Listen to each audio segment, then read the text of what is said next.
Heel kort wat over ongevoerde jasjes, ook wel unlined genoemd. Ten eerste laten we wat debunken. Het meeste wat unlined is niet unlined. Er zit gewoon voering in. Wat er meestal mee wordt bedoeld bij unlined is dat een gedeelte van de voering ontbreekt.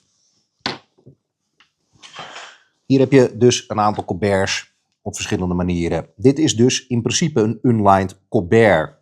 Alleen aan de zijpanden hier zie je dus nog steeds voering, ook hier. En ook op de schouders. Dit omdat mensen daar dus vaak zweten. Vaak dragen ze dus die colberts in warmere temperaturen. Ja, en dan krijg je zweet.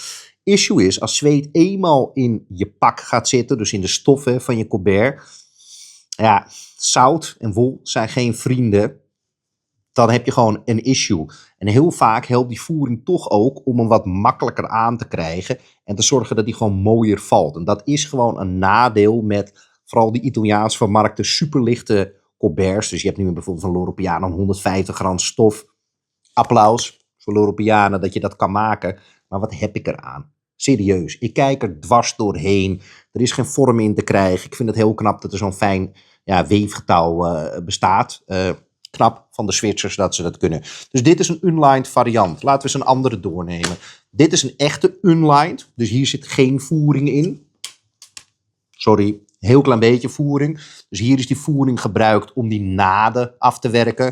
Dat is gemaakt van parachutestof. Die hadden we nog liggen. Waarom we een parachute hebben liggen, dat is weer heel wat anders. Hier zit dus totaal geen voering in. Super licht, pasvorm. Ja, dat laat je eigenlijk een beetje varen daarmee. En wat je hier ook ziet, dat is echt de Napolitaanse school. In Napoli kan het wel echt scorching heet zijn. Ook bij de mouwen zit er geen voering in. Het nadeel daarvan is, je moet dus echt een goed overhemd hebben van een goede stof. Wil je je mouw er doorheen kunnen krijgen. Je arm door de mouw heen kunnen krijgen. Want er zit niks glads in. En dat is ook een van de main functies van een voering natuurlijk. Dat het, is een beetje een soort van condoom. Hè? Maar dan met heel veel glijmiddel, waardoor je zo naar binnen kan. Goed, je hebt een andere variant. Dus hier heb je een winterse stof. Althans, zo ziet het eruit. Dit is de variant die we het meest maken.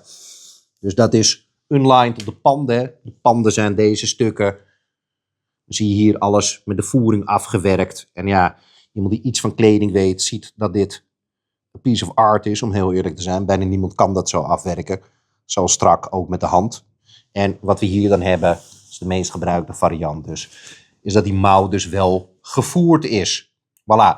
Dus zodoende 3 varianten van unlined. Mijn tip is altijd, ga je unlined, zorg dan dat in ieder geval nog voering in die mouw zit, anders krijg je hem niet aan. En ik zou eerder voor een wat zwaardere stof gaan.